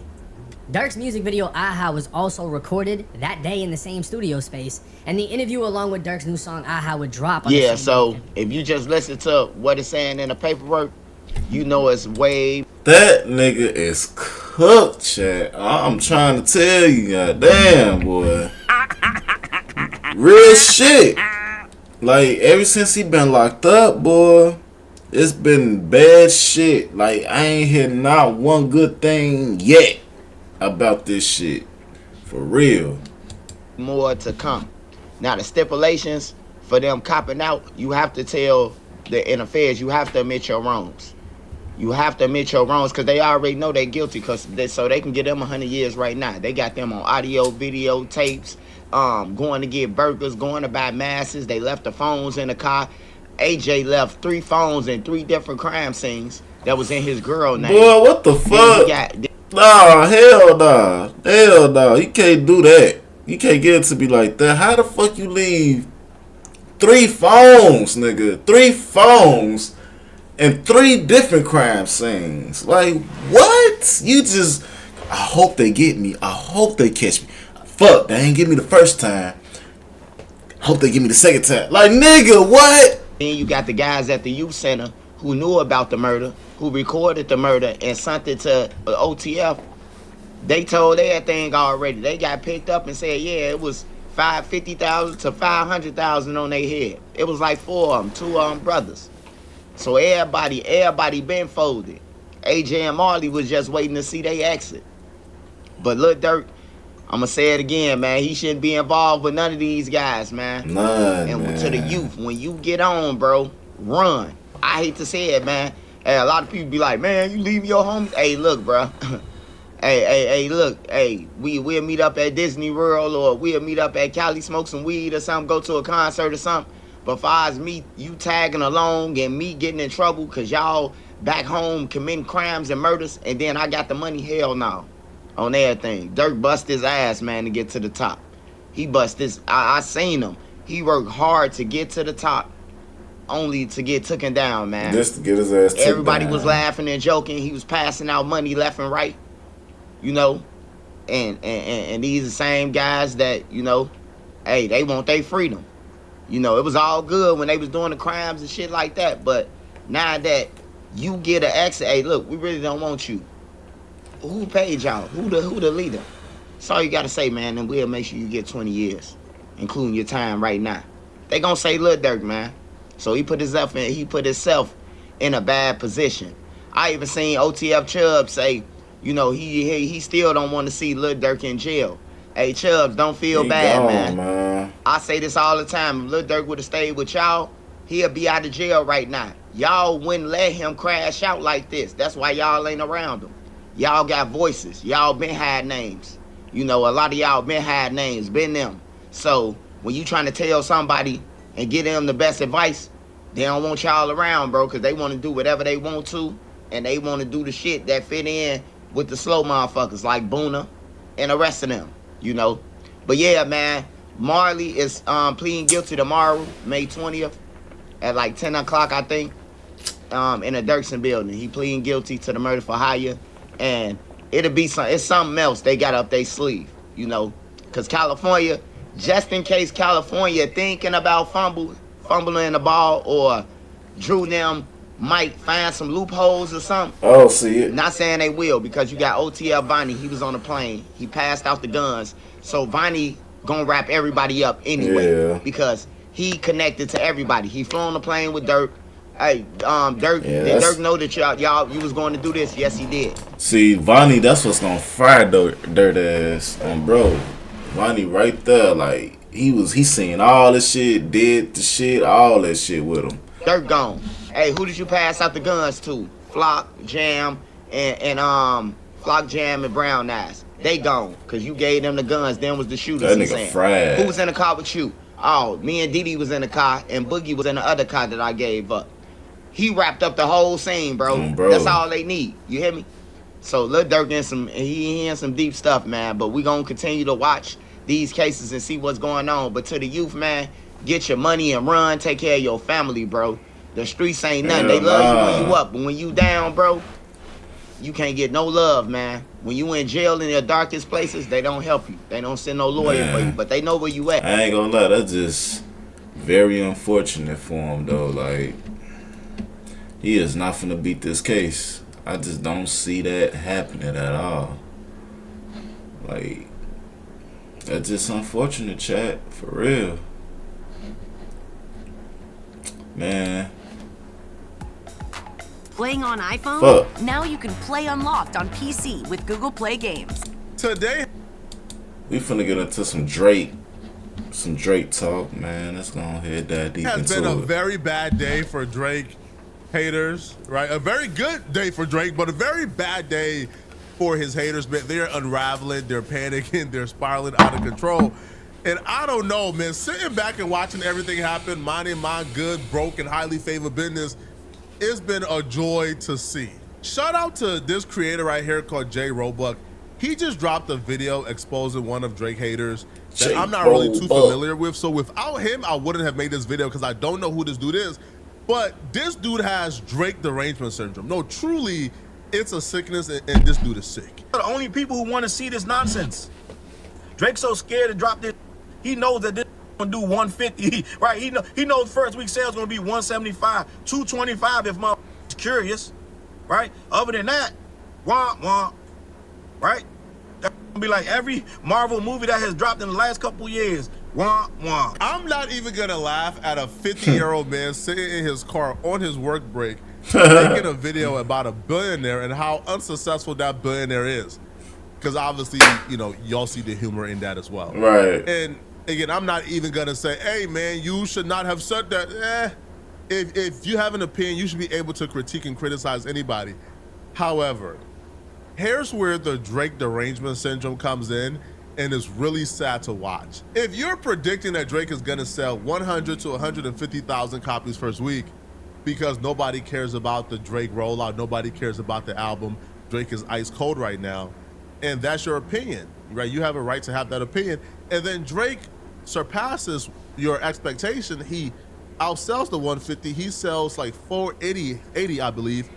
I believe because, again, you're in media, right? You shouldn't have any biases. You shouldn't, you know, treat this as something personal. Like, you shouldn't be in this delusional one-sided beef with Drake who don't know who you are. Right. You should be able to come back in that same car you were in, look at the camera and say, hey, I was wrong. Drake surpassed my expectations. Shout out to the brother, man. Because if you are a journalist, a music analyst, a commentator, you shouldn't be in this delusional one-sided beef with Drake who don't know who you are. You should be objective. And objectivity comes in and say, yo, man, hey, he surpassed my expectations. I didn't know he was gonna sell this much. Shout out to Drake, it's a success. But instead, he came back with more Drake derangement syndrome. Now, instead of admitting his wrongs and saying, yo, Drake surpassed my expectations, he then began to try to make whatever Drake did into an L. You said he was gonna do what? 125, 225 if people are interested? Now listen, I'm gonna give you some credit because you did try to walk this back a bit. Let's listen to your second video, but this is the video I actually have the most problem with. What's happening as you expected, and a lot of people are trying to remind me of what I said. I said a lot of most of it was true. A dude went back to me saying some way back last summer when Iceman was still cold, talking about you said it was 150. Keep in mind, every time I post on Twitter, he goes into my post. You said it was going to be 150. I may have said that. I don't even remember saying it, but I may have said it a year ago. I'm not going to allow you to move the goalpost. Now, first, we're going to start with this. You do say a lot, so maybe you don't remember, but I'm here to remind you. You didn't say that last year. You did not say that last summer. In fact, I'm going to attach a picture here. The picture next to you is an article from Complex that came out in November, which means you said all of these things about 5 to 6 months ago. The real thing that I want to talk about is how you explain the data, because I think that was very misleading. So let's get straight to that. What goes up must come down, but we didn't know how fast it was going to come down. Gang, this guy been on top for 24 hours. That thing started to crash and burn, and what they're doing, I'm going to read to you what happened because I had to Google it to be sure, and Google said, yep, it did, right? It crashed and burned. What happened was, the thing, it doesn't have no staying power, it has no hits, but when you don't focus on a hit to try to make a hit, you're going to not have one. So let's dissect this first. The first thing you say is what goes up must come down, which is in fact true. But you said that this thing is starting to crash and burn and it has no staying power. I want to welcome you to the Robux School of Numbers. Everyone pay attention. Now the chart that he has up on his video is showing streaming numbers on a day-by-day basis, and it's showing you basically the change. That's why you'll see some numbers in red. But what he's failing to explain to you is that that is normal. It is absolutely normal for a song not to perform as well on day 2 as it did on day 1. By side comparison of day 1 to day 2 numbers of not just Drake and his previous albums, but also Kendrick Lamar, because that is obviously who people are going to compare him to. So let's take a look at the numbers. We can see here Iceman, day 1 had 140 million streams. In comparison, day 2 went to 92 million. That's a 34% drop. According to Charles, he says that means it has no staying power. But let's look at that in comparison to other Drake albums. We've seen a 35% drop with CLB. We've seen a 35% drop with Scorpion, which means this falls right into the average. But let's not talk about Drake here. Let's talk about Kendrick Lamar. Now we can look with Mr. Morale and the Big Steppers. From day 1 to day 2, there was a 35% drop. Shout out to this brother Jay. This was an absolute clinical, man. Now I don't know the other dude too well, bro. I can't even tell you his name. But if people are going to him for serious music takes, man, then you should question your life decisions, because this is just bad. Yo, this is like me calling somebody a bum, saying, man, you can't play basketball, man. Man, listen, man, he's about to average probably like 7 points per game next season. And then next season comes and he puts up 34 points per game. And then I get to talking, well, yeah, he averaged 34 points per game, but when the playoffs came, he only averaged 27 points per game. He couldn't perform at the high. You will look at me as an absolute dickhead. Like, bro, what are you talking about? Right. You are a weirdo. If I say, like, if I do, y'all will look at me like a weirdo. If Stephen A. Smith did it, y'all look at Stephen A. Smith as a weirdo. This is the same thing, bro. So he was gonna sell 100 to 150 according to you. He sells over 400, close to 500, and somehow it's still an L in your eyes. These dudes are not real music journalists. They are not objective. These dudes' entire thing is they want to be as flagrant as possible to get attention. I think they just trying to get it for views. I mean, it seemed like it's working because he made it here, Shit, motherfuckers talking about him in a bad way, but shit, it's working, I guess. They have one-sided beef with Drake. They think, they think that they're in Kendrick Lamar's entourage. It's just all around weird and goofy. But it doesn't just stop with that dude, man. A lot of Drake enemies are having a rough day today, right? So Stevie Knight was doing a reaction to Iceman, and he tries to fact-check Drake in real time, and the fact-check went horribly wrong. And who is this guy for real? I guess a magician. 100 million streams. I like this song. Got questions for niggas. Did that happen? Did that happen? Did that happen? Did Kendrick Lamar lose 100 million streams? Yes, Kendrick Lamar reportedly had massive numbers of streams removed across platforms like Spotify as part of a sweeping purge targeting artificial or bot-driven streams. While there was online debate and allegations, most notably from Drake, who accused Kendrick of botting his stream numbers, the details of the lost streams stem from specific streaming purges and natural listening trends. Stream purges. During a platform-wide technical cleanup by Spotify, Lamar was reported to have had roughly 235 million streams removed from specific tracks, such as his collaboration with Luther. Other reports and viral community discussions claim even higher, sweeping reductions in the billions. Natural attrition. Much of the perceived loss in his overall numbers is also attributed to natural declines following the massive historic spikes caused by the rap beef in his Super Bowl performance. Yo, watch how. Listen. They hating on the folk. Watch how he's about to malfunction when he's forced to now give a general critique of an artist who audience he's been grifting right like for years. And I witnessed this too with the Screwface guy, like Screwface John.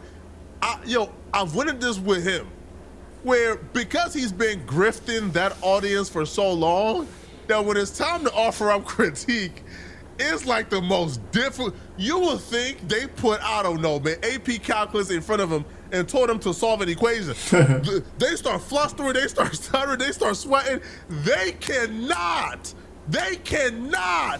give one neutral, objective critique because they've been grifting the audience, and when they're put in a position where they have to do so, it's like their body goes into survival mode. They start hyperventilating, and their body literally starts rejecting the thoughts of critiques because the body understands. Hold on, man. We've been grifting this audience for years, man. Hey, but we critique this audience, we lose our source of income. We can't feed ourselves. So the body starts rejecting the criticism. They want to utter, lose 100. No, don't do it, bro. That's how it felt like. If you critique it, you about to lose your income source, bro. They about to unsubscribe. They about to stop watching you. You about to lose all source of income for uttering this critique. So watch how his body is rejecting his thoughts because the body understands you cannot critique someone you've been grifting for years. Like, right? That audience about to cook you. Need to dive in a little bit more of that. He said I need to dive in a little bit more on that one. Try a whole world of delicious Dunkin' Refreshers.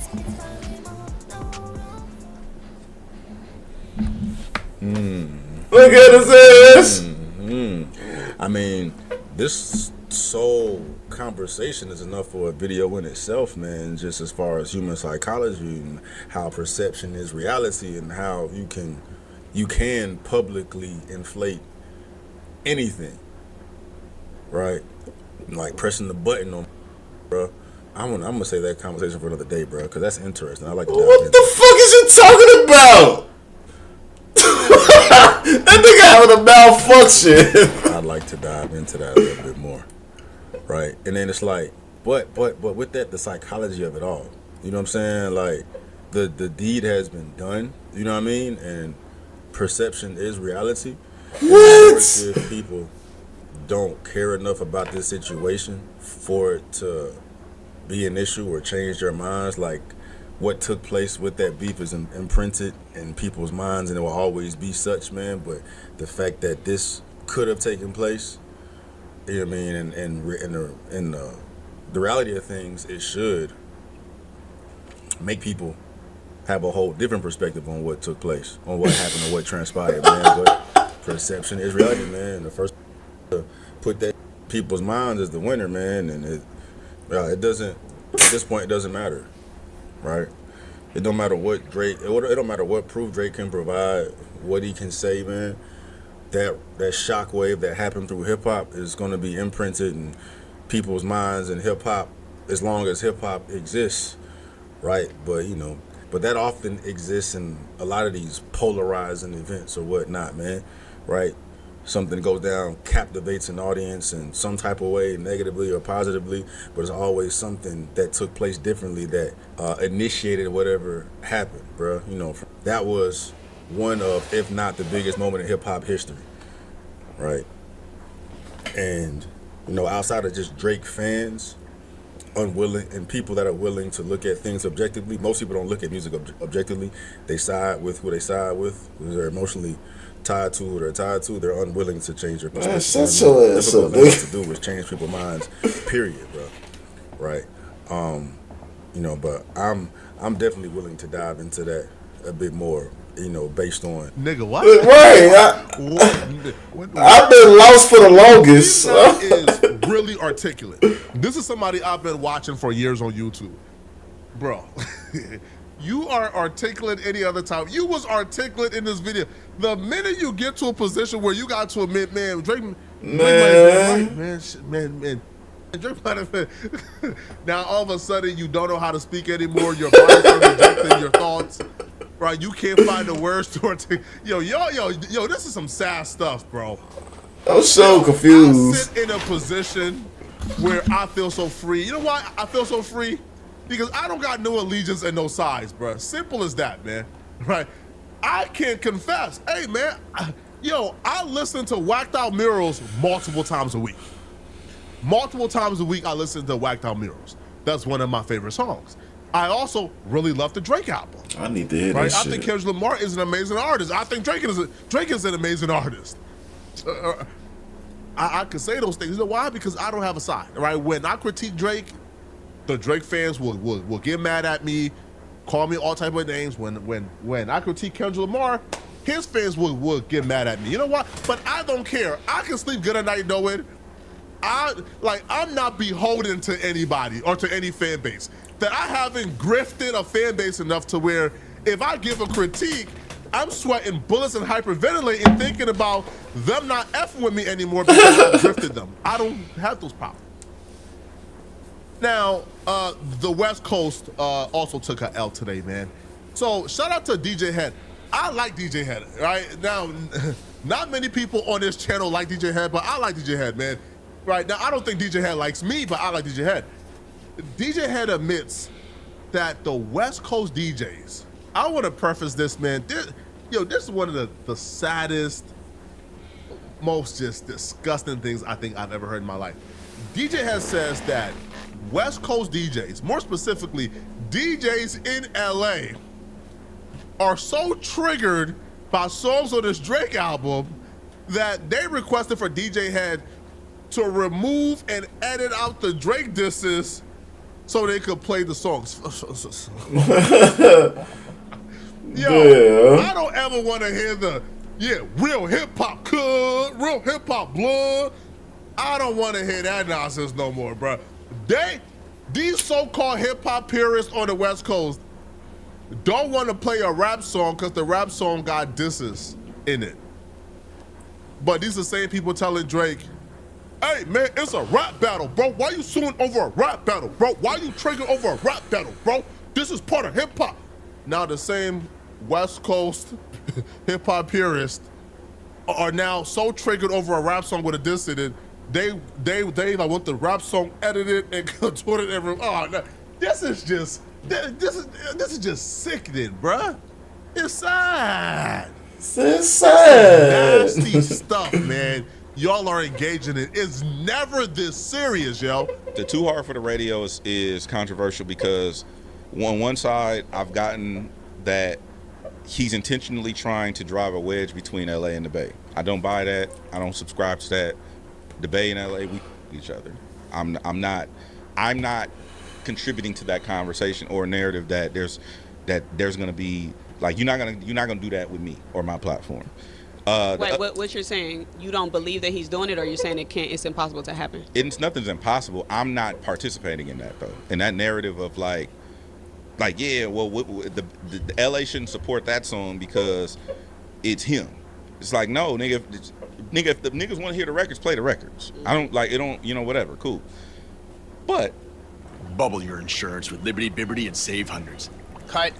It's bundle your insurance with Liberty Mutual and save hundreds. These are for the people for the DJs. I'll say this, for the DJs who feel conflicted. If you go to djhead.com, I have an edit of Too Hard for the Radio that you can play without disses in it. It's just a DJ Head edit that you can play free of charge. You can download it. Go to DJ. What did you remove? Well, he's taking. He said something about mustard. He said something about. I forgot. It was like a couple things he said. I don't remember the bars, but I just remember it was like some little slick. He said. So those things have been removed, and you could play the DJ Head version free and clear with guilt free. Who's the targeted consumer for that song? For your edit? For my edit, for the DJs. Where? In LA. Because we don't want to disrespect mustard. Because people feel conflicted about playing a song that's taking shots at the homies. So this one doesn't have that. The homies, cuz. It's a little contradiction. Shout out to Gina Views, man. Yeah. Gina, we had the same reaction as you, man. I've never seen nothing like this before in my life. Now, when he says DJs, is he referring to people on the radio? Because that's even worse. Like, if DJs on the radio would say, we not playing a hip-hop song because it got disses, and they're the literal gatekeepers, like, to hip-hop to, like, what? Like 10 million people in LA County? I think that's kind of absurd. Like that is crazy and insane. All right. But y'all let me know in the comment section, man, what do you guys think about this, all right? Do y'all believe... that DJs, refusing to play a song because they got disses of West Coast people on it. I've never seen nothing like this before. Hell nah. Y'all let me know what y'all think about this. If you're still watching this video and you want to watch another good video. Hell the fuck nah. Damn.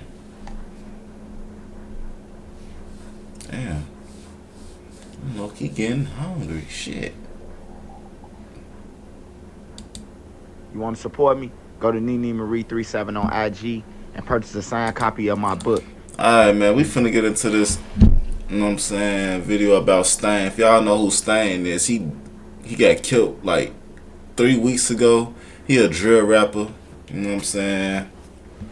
Let's dive deep into it though. That's how you Let's support go. me. Make sure you smash that like. And follow me on TikTok at Trenches News 383. Oh, it's your boy Trenches News, and we talking about 15 people.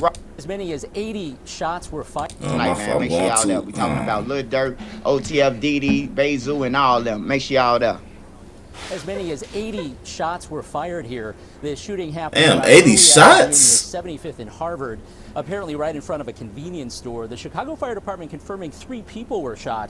One was pronounced dead on scene. Another victim drove or was driven to a hospital.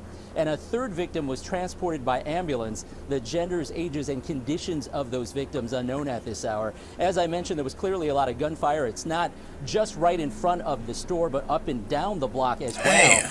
And at one point, we did see police bringing evidence markers inside the store, so it's unclear if perhaps there was gunfire inside as well. What led to all of this is still being investigated, but a sprawling crime scene right now, and it's worth mentioning this all happening about half a block away from an elementary school during the day as class was in session, so this is obviously alarming to those families as well. I talked to a teacher off camera a few moments ago who said that the school did go on lockdown. All right, y'all, so Stain end up doing 9.5 years or 9 years and some change, however it else, because, they be want Trench News to be perfect.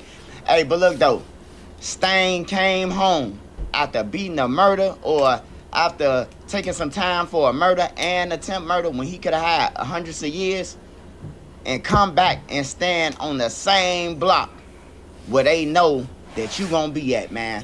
Hey, look, to the guys that's out there, bro, I'm gonna tell you, first of all, to get out the streets. Hey. But if you don't want to get out the streets, hey, move. I'm saying though, like, the thing is, he killed the man at the same store that he died at. You know what I'm saying? You get out after 9 to 10 years, get back on the same block that you killed the motherfucker at, and then get killed on the same spot, same store where you killed your first body at. That shit crazy. That's crazy, bro. Distance is the key to survival, man. I'm telling you, bro. You can go other places and not have to look over your shoulders, man. Walk to the gas station, walk all around the town, and not get shot or killed or stabbed or none of that. Hey, but look, though. Stain homies. Like, they ain't no real homies, bro. Y'all let y'all homie, you know what I'm talking about, bro, come out there and y'all taking them tweaking all around the wrong blocks. Now, I know Rico Reckless, he probably was like, man, look, fuck that Stain, bro. Get off 75th. But, people don't be trying to hear that. When the internet is involved, you gotta be able to say, I'm on my block. You know what I'm talking about? I'm on my block.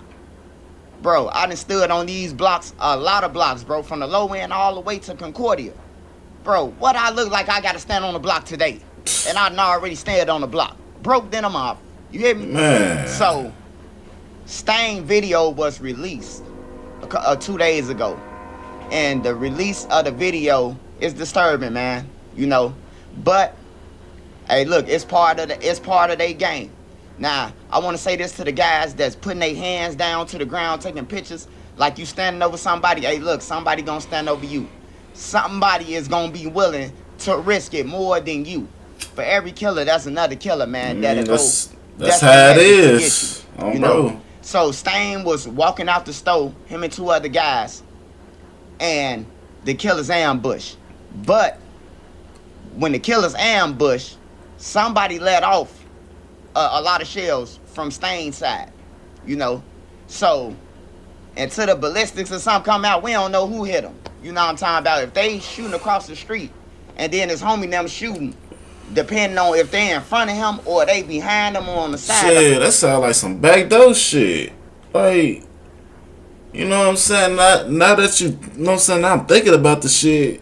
His homie behind him letting off, you know what I'm saying, rounds and shit. Niggas across the street, you know what I'm saying, in front of him. So he basically like in the middle. Shit. I don't know. Shit, that motherfucker, they both hit him. We don't know where he got hit at. But they ambushed him and they got up out of there. Man. Shit, goddammit. Stain just had came home, bro. He was going on No Jumpers. He was going on DJUs. He was going on all the platforms, bro. But one thing he didn't do is move. Hey, look, I'm going to tell all y'all this. All you tough guys out there. John Gotti, Sammy, whatever you want to be. Hey, look. If you kill somebody, take somebody's life, you got to be the boldest person to go and post up in your neighborhood in an area where you just killed this person. Real shit. You ain't even thinking, man. That's shit. That ain't no, I'm being a man, I'm tough, I ain't running. Man, I swear to God, real shit. If you did some shit like that, your ass supposed to be put up. I'm talking about put up underneath somewhere. Motherfuckers don't know where he at. You know what I'm saying? All type of shit, bro. If you stand there long enough, somebody gonna ride past and see you and knock you off. Knock your ass off. The video of Stain on the ground, man, it's just another reminder to don't laugh at nobody. Don't laugh at nobody. It ain't cool. Because you could be on the ground next, or you could be on the ground one day and everybody laughing at you. Now your mother gotta go through what all the other mothers go through. It's time for everybody to man up, bro. Stop playing with the dead. Stop all that goofy shit. Y'all over here dying over nothing. Over bullshit. Y'all ain't dying about no paper. I ain't seen nobody die about no money. I ain't seen it. Every person that died, bro, it started over a female. You know what I'm talking about? It started over a female. He hit my female. He hit my baby mama. And they bumping heads about it. And then they really getting into it about it. I ain't seen nobody who got into it over some money, bro. Even the guy at the gas station. A homie was trying to sell his girl some weed. You, just you, building your app. God Base damn it. 44. Describe it. And this man killed him. What you say to my girl? Boom, boom, boom, boom, boom. Now he in jail. Damn, blissed him like He go to that. jail for the rest of his life. Like it ain't worth it, man. The time is the math. It ain't math, man. The time ain't adding up to the crimes that y'all commit, man. Really y'all ain't, getting caught man. right away. Y'all going on lives and telling people that you did it, bragging about it, rapping about it. You want the world to know. It's eating your conscience. It's really eating up your conscience. To say I got 10 hats and then name them, all you doing is making yourself high. Even if you lying, bro. You just a bold in the... I mean, I don't just... Why use that same energy to... On some positive shit. Like, trying to... Like, push your business out. Like, you know what I'm saying? Some shit. Whatever you trying to do out here, push that shit. Like, don't put it on some negative shit. Real shit. The visual. But Stain video was released, man. It's sad, man. Condolences to his daughter. Condolences to his mom. His sisters and everything. Because they ain't got nothing to do with this, bro. But this what makes a family go back and forth. Now, I seen 2 parents come out and say that Stain had murdered them. That's justice to them. You know, that's justice to them. I can't tell them how to feel about, you know, because he probably was laughing at they people when they was down or whatever. But let me just say this. A parent has nothing to do with what her kids got going on, bro. A parent ain't got nothing, unless you engaging, unless you know for sure, 100% for sure, that she holding the guns in the house for them. She bringing them guns on the block. Unless you can see it for yourself and say that, hey, bro, leave the parents alone, man. Leave the other siblings alone, bro. If they ain't out there on the front line, bro, catch who you gonna catch. Don't be lazy and then just catch anybody. Bro, man, don't be doing this because you ain't get the motherfucking the person that you supposed to get. Don't get the motherfucking, you know what I'm saying, auntie. That ain't got nothing to do with that shit, bro. You a lazy ass son bitch, for real, bro. Like, I don't like that shit, bro. You a goofy ass coward ass killer. Like, you was not a real, you not a real nigga, like, for real. Like, if you get your target, okay, I respect that shit. But you getting innocent people, nah, bro. That's goofy as hell. I'm gonna catch his mom. You ain't really brother going to school. You know, that ain't cool, man. I don't like that shit. But Stain video was released. At least get the motherfucker you supposed to get. Ground, you know, and I was just thinking about when he said the guy on No Jumper. He said, so what happened to the guy? He said, shit, he dead and I'm still here. You know, never brag, man. If your life was on the line, never brag about it. It's a body. It's still a body. But don't brag about it, bro, because you could have been on the other end. It ain't like you ambushed somebody and catching them off guard. You just happen to kill him. He got his gun out. You just happen to, boom, he blinked and you shot, you know? And I just want to say this, man. I seen people trolling Rico Reckless, you know what I'm talking about, at this time when his homie died. These the same guys that's supposed to be on the same side that Rico Reckless. Now, I know what y'all gonna say. Man, he be disrespecting Duck them and Brick them and all them. Hey, look, if I had a relationship with your block and me and you got into it, I'm not disrespecting none of your guys. I don't give a fuck if you disrespect my people. You know, I'm just gonna get up with you. I ain't gonna tell you I'm gonna get up with you or none of that. We just gotta get up, you know, from there. But I'd be a fake person to get into it with P. Rico and then this JoJo. And I was hanging in every picture with JoJo. Yeah, that's goofy. To the youth out there. Hey, look, get out of gangs, man. It ain't even worth it, man. Hey, y'all help shoot everybody, kill everybody, rob everybody, and then when there ain't no more ops or then y'all get each other. Dry, bro. They kill each other, bro. Oh God, that's all you see. To people that's teams. You know, they got a goal. It's to make. And it's like, man, for all the ops gone, we bored now. Shit, they looking at each other. I don't like you. Nigga, I don't like, you know what I'm saying? Get to killing each other or some shit. Like, and once they make the goal, it's like they start hating on each other, bro. Yeah. But this to the youth, man. Get out of gang, bro. It ain't even worth it. Y'all backdooring each other, setting each other up, talking about each other, sneak dissing each other, you know. So, man, my advice just to get out the streets, man. But Stain video was released. Y'all could go on Reddit or Patreon to see it. But, you know, that's the end game, man. Death or in jail. And if you get out of jail and beat a body, somebody gonna come and get you, man. They family members and the guys still out here. They just waiting on you to lack. You hear me? They just waiting on you to lack to catch you at a good time and get you, man. So stop laughing at people, man, and respect the dead, man. That's to all. Hey, that's what I got on Ruger Real Stain, man. Hey, next story we talking about is 15 people robbed downtown, man. I can't believe it. Damn, 15? 15 people, and then they said it was like 15. 500 kids running around just reckless. Then they said somebody ran over a whole bunch of people in a village. The kids running around, jumping on cars, breaking in stuff, ATM robberies and all that. 15 people robbed downtown and forced to go to the ATM. I'm like, damn, did nobody run? Did nobody try to get away?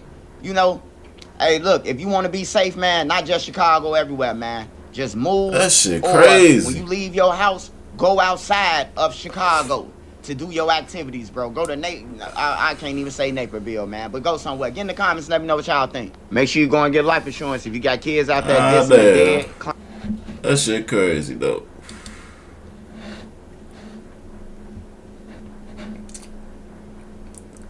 Shit.